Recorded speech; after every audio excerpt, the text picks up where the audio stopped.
Kwa nini mimi? Laana ya mama!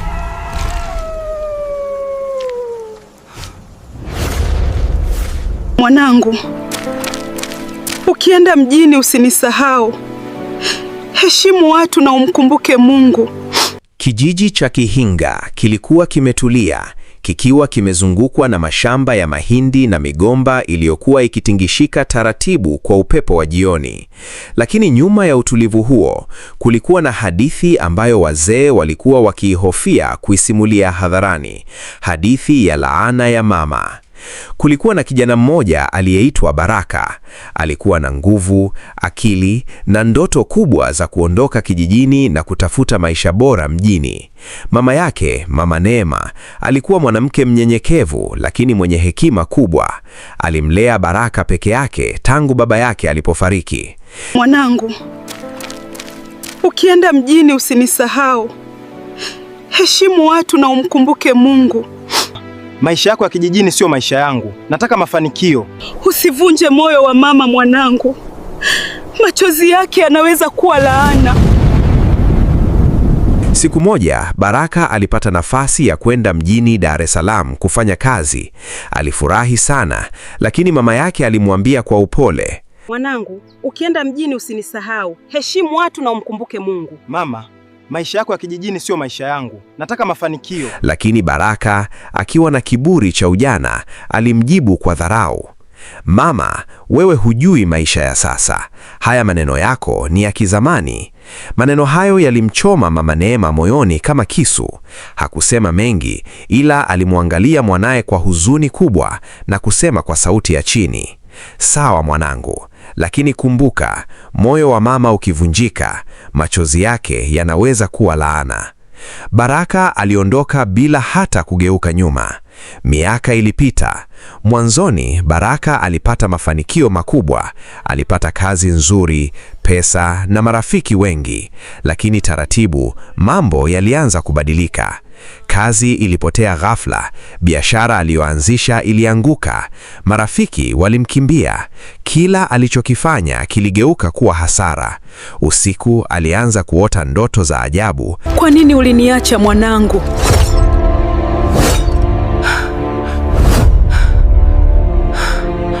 Alimuona mama yake akimlilia, mikono yake ikiwa imejaa bumdi, akisema, kwa nini ulivunja moyo wangu mwanangu? Baraka alianza kuugua bila sababu. Madaktari hawakuona ugonjwa wowote, lakini hali yake ilizidi kuwa mbaya kila siku. Hatimaye alikumbuka maneno ya mama yake. Kwa hofu na majuto, alirudi kijijini Kihinga. Alipofika, alikuta nyumba yao ikiwa kimya. Majirani walimwangalia kwa huzuni. Mzee mmoja alimwambia, Umerudi, lakini umechelewa. Unamaanisha nini? Mama yako alikufa akikuita jina lako. Moyo wa Baraka ulivunjika vipande vipande. Alikimbilia kaburini pa mama yake na kuanguka chini akilia kwa uchungu. Mama, nisamehe. Tafadhali nirudishie amani yangu. Baraka. Majani yakaanza kusikika kwa sauti ya ajabu. Baraka alihisi baridi kali ikimpita mgongoni. Kwa mbali alisikia sauti nyororo lakini yenye huzuni. Samahani ipo, lakini maumivu hayafutiki kirahisi. Sikuwahi kukulaani mwanangu. Ulichelewa kurudi nyumbani. Kuanzia siku hiyo, maisha ya Baraka hayakurudi kuwa kama zamani. Aliendelea kuishi, lakini kila alichokipata kilikuwa na mateso ndani yake. Alijifunza kwa njia ngumu kuwa upendo wa mama ni baraka na kuuvunja ni kufungua mlango wa laana. Na hadi leo wazee wa Kihinga huwasimulia vijana hadithi ya Baraka, wakisema, usimlilie mama yako akiwa kaburini, mthamini akiwa hai. Laana ya mama, sehemu ya 3. Ukweli uliofichwa utaamsha vifo vya zamani. Mama yangu hakufa kawaida. Kama unataka ukweli, nifuate. Mvua ilikuwa ikinyesha kwa nguvu, huku radi zikilipua anga la kijiji cha Kihinga. Baraka alisimama akiwa ameganda mbele ya yule mzee mwenye macho mekundu yaliyowaka kama moto. Moyo wake ulikuwa ukidunda kwa nguvu. Mama yangu hakufa kawaida? Aliuliza kwa sauti ya kutetemeka. Mzee hakujibu mara moja. Aligeuka polepole na kuanza kutembea kuelekea msituni. Kama unataka ukweli, alisema kwa sauti nzito, nifuate. Mama yangu hakufa kawaida. Kama unataka ukweli, nifuate. Baraka alisita kwa sekunde chache, lakini hakuwa na uchaguzi mwingine. Msitu wa Kihinga ulikuwa wa kutisha usiku. Kulikuwa na ukungu mzito uliotanda kila mahali, na sauti za ndege wa usiku zilifanya hali iwe mbaya zaidi. Kadri walivyozidi kuingia ndani ya msitu, Baraka alianza kusikia sauti za wanawake wakicheka kwa mbali, lakini walikuwa hawapo. Mzee, hizo sauti ni za nani? Aliuliza kwa hofu. Mzee akasema bila kugeuka nyuma, wale ni waliokufa wakiwa na huzuni. Mzee, hizo sauti ni za nani? Wale ni waliokufa wakiwa na huzuni. Baraka akammeza mate kwa shida. Walifika mbele ya kibanda kidogo cha zamani kilichojengwa kwa miti na mifupa ya wanyama. Kulikuwa na alama za ajabu zilizochorwa kwa damu kwenye ukuta. Ndani ya kibanda kulikuwa na mshumaa mmoja uliokuwa ukiwaka. Mzee akaketi chini polepole. Kuna jambo hukulijua kuhusu mama yako, alisema. Baraka akamsogelea kwa tahadhari. Mama yako alikuwa analinda siri kubwa ya kijiji hiki. Watu wenye tamaa walitaka ardhi ya familia yenu, lakini mama yako alikataa kuiuza. Mama yako alikuwa analinda siri kubwa ya kijiji hiki. Siri gani? Chini ya ardhi yenu kuna kitu alichokuwa anakitafuta kwa miaka mingi. Baraka akakunja uso kwa mshangao.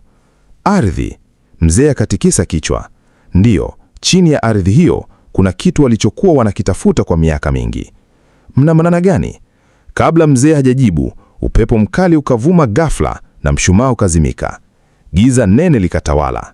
Halafu sauti ya mwanamke ikaanza kuimba taratibu gizani. Ilikuwa sauti ya mama yake.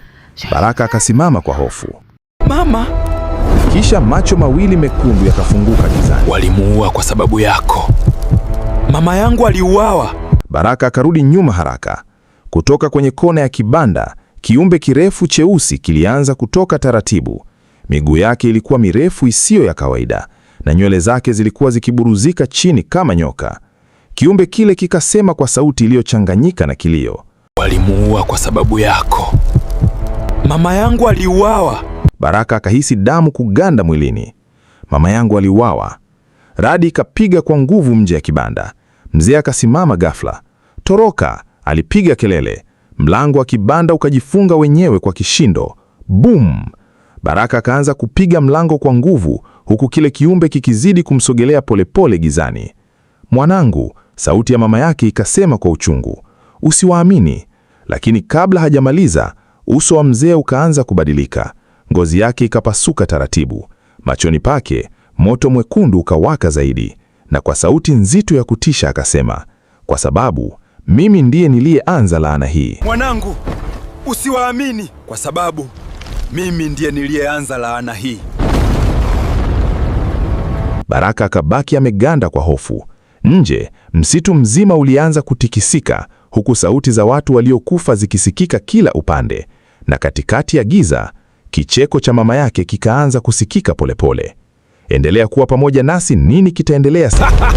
Laana ya mama, sehemu ya 3.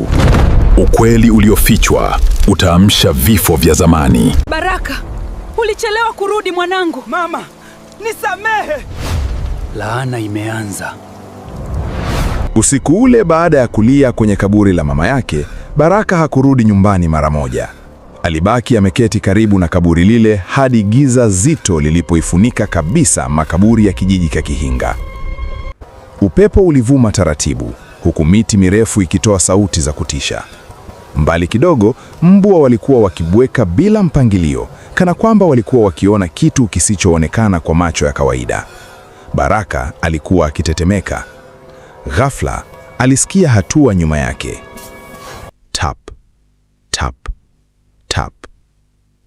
Aligeuka kwa haraka, lakini hakuona mtu yoyote.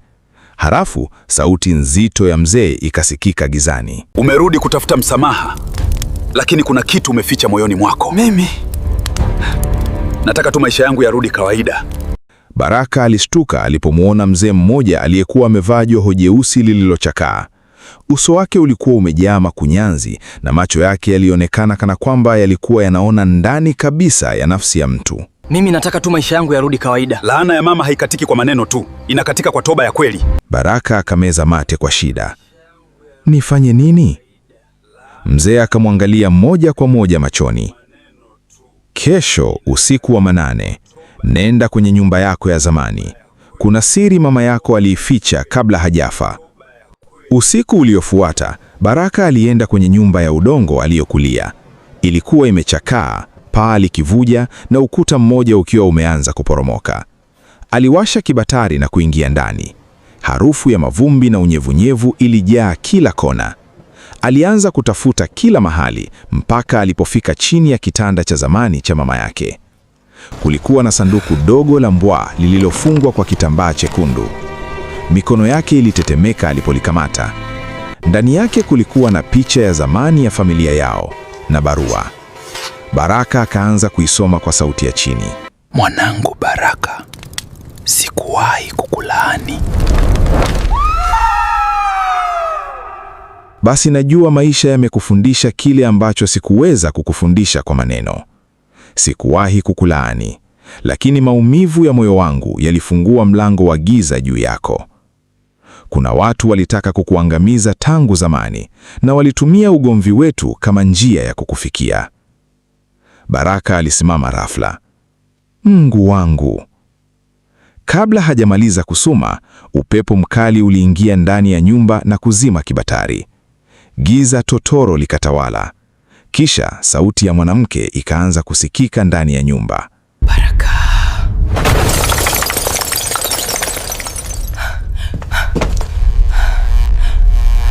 Mama, aliita kwa hofu. Ukuta wa nyumba ukaanza kugonga kana kwamba kuna mtu alikuwa akitembea juu yake. Gum, gum. Baraka akaanza kurudi nyumba polepole. Halafu akaiona. Kona ya chumba ilisimama kivuli kirefu cha mwanamke mwenye nywele zilizofunika uso wake. Lakini kilichomfanya Baraka kuganda ni kwamba kivuli hicho kilikuwa kinatabasamu. Sauti ile ikasema kwa sauti nzito isiyo ya kawaida. Ulichelewa kurudi nyumbani mwanangu.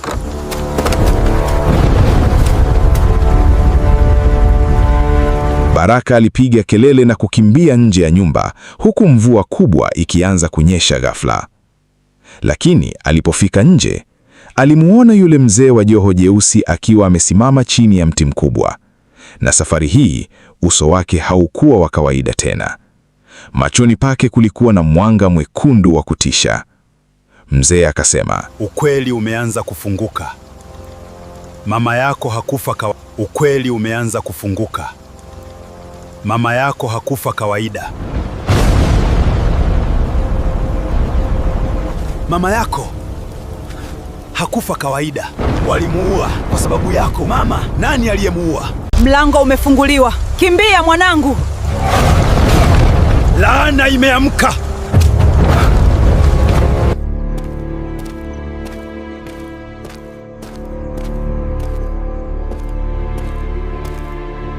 Mvua ilizidi kunyesha kwa nguvu, huku radi zikipasua anga la msitu wa Kihinga.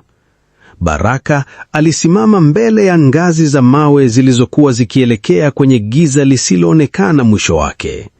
Mikono yake ilikuwa ikitetemeka, huku mkufu wa mama yake ukiendelea kutoa mwanga wa dhahabu. Sauti ile nzito kutoka shimoni ikarudia tena. Mlango umefunguliwa. Mlango umefunguliwa. Umechelewa Baraka. Sasa hakuna wa kuizuia. Mzee mwenye macho mekundu akaanza kucheka kwa sauti ya kutisha. Umechelewa Baraka. Sasa hakuna wa kuizuia.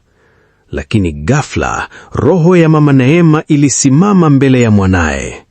Kwa mara ya kwanza uso wake ulionekana wenye amani. Mwanangu, alisema kwa sauti ya upole, usiogope. Mwanangu, usiogope. Nifanye nini mama? Shuka chini, ukifunge kabla haijaamka kabisa. Giza hili lilianza zamani kabla hata hujazaliwa. Baraka akameza mate kwa shida. nifanye nini mama? Mama yake akanyoosha mkono kuelekea shimoni. Shuka chini, ukifunge kabla haijaamka kabisa. Baraka akaanza kushuka ngazi zile za mawe pole pole. Kila hatua aliyopiga, sauti za vilio na minong'ono ziliongezeka. Baraka, Mungu wangu. Ukuta wa shimo ulikuwa umejaa alama za damu zilizochorwa kwa lugha ya ajabu. Mwisho wa ngazi, alifika kwenye pango kubwa la chini ya ardhi. Katikati yake kulikuwa na sanduku kubwa jeusi lililofungwa kwa minyororo mizito. Na mbele ya sanduku hilo, alisimama mtoto mdogo mwenye macho meupe kabisa. Mtoto huyo alikuwa akilia. Baraka akasogea nyuma kwa hofu. Wewe ni nani? Mtoto waliinua kichwa taratibu. Mimi ndiye mwanzo wa laana. Wewe ni nani? Mimi ndiye mwanzo wa laana. Ghafla macho yake yakageuka mekundu. Pango lote likaanza kutikisika. Minyororo ya sanduku ikaanza kuvunjika mmoja baada ya mwingine. Sauti za mapepo zilianza kusikika kila upande. Baraka akakumbuka maneno ya mama yake. Upendo wa kweli hushinda giza. Akaushika mkufu wake kwa nguvu huku machozi yakimtoka. Mama, kama kweli bado uko pamoja nami, nisaidie.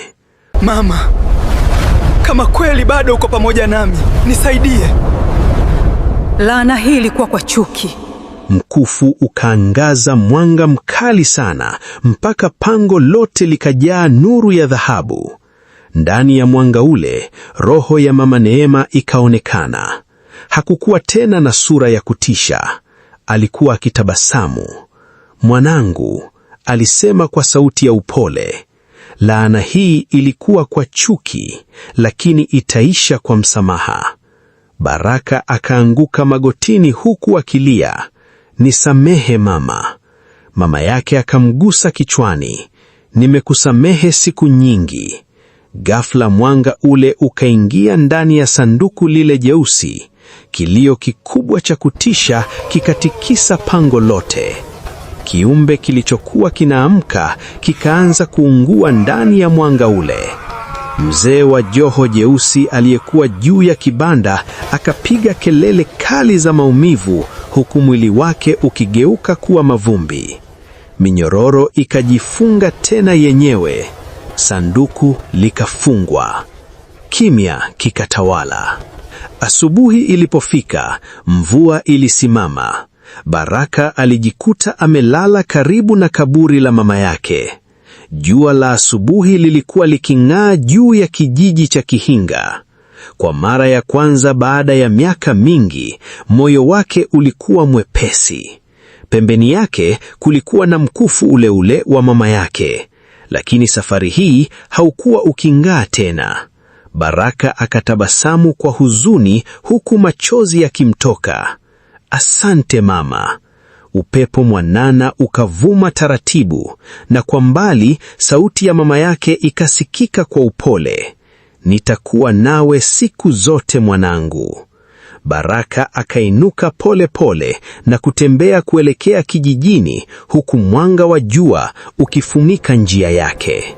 Na tangu siku hiyo, hakuna mtu mwingine aliyewahi kusikia vilio kutoka msitu wa Kihinga. Lakini wazee wa kijiji bado husimulia hadithi hiyo kwa sauti ya chini wakisema, usimdharau mama yako, kwa sababu dua yake ni baraka na machozi yake yanaweza kubeba giza lisiloelezeka. Baraka, usifungue mlango. Mama yangu Alikuwa anaficha nini? mlango ukifunguliwa hakuna atakayenusurika. Kama unataka kuimaliza laana, shuka chini. Baba yako aliifungua laana. Baraka, usiogope. Mlango umefunguliwa. Mungu wangu. Kwa nini umefanya hivi? Baba yako alifungua laana ya damu. Kibanda kile kilianza kutikisika kana kwamba kulikuwa na tetemeko la ardhi.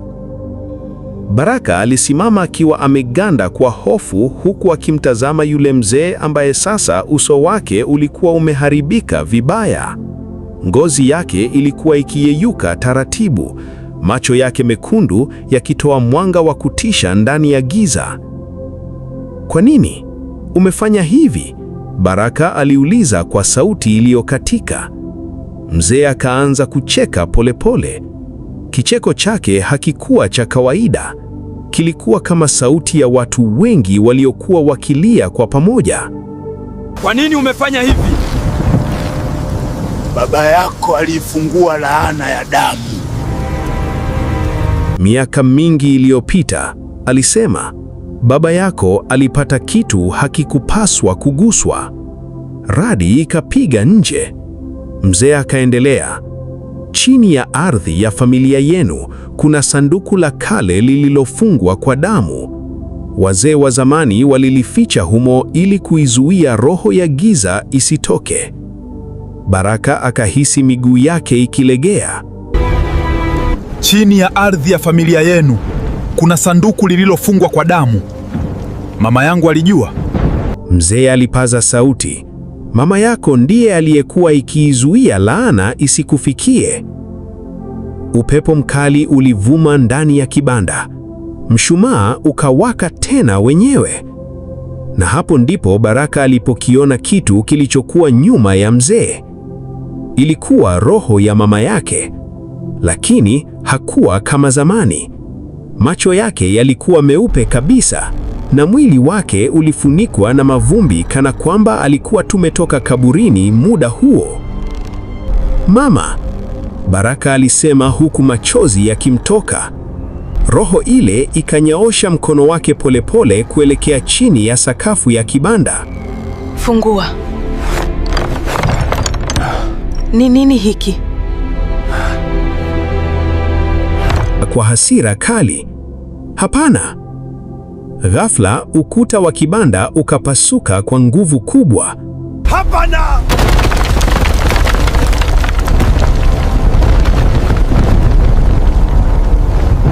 Miti ya msitu ikaanza kuanguka huku upepo wa ajabu ukizunguka kila upande.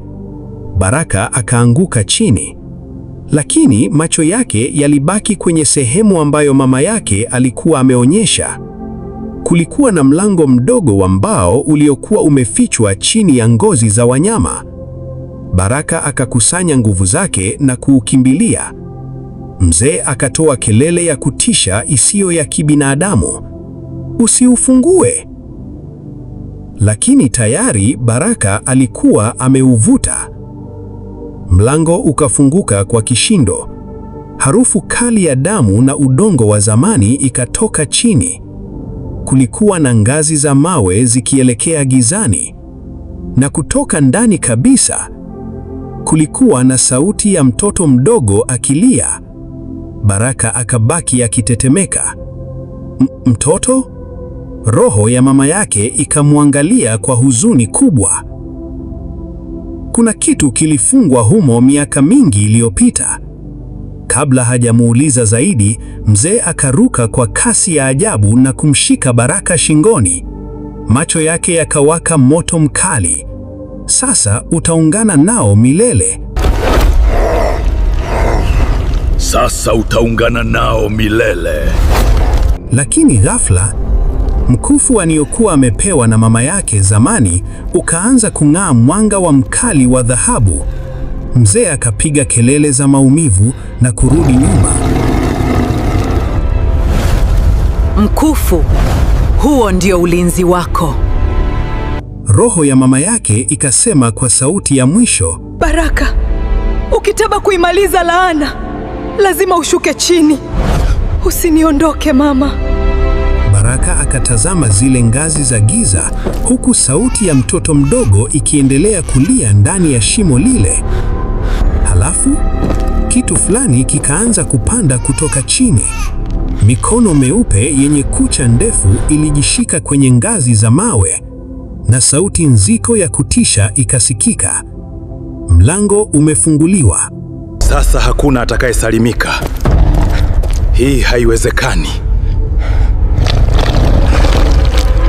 Usikose kufuatilia sehemu ya 5. Baraka, usifungue mlango. Mama yangu alikuwa anaficha nini? Mlango ukifunguliwa, hakuna atakayenusurika.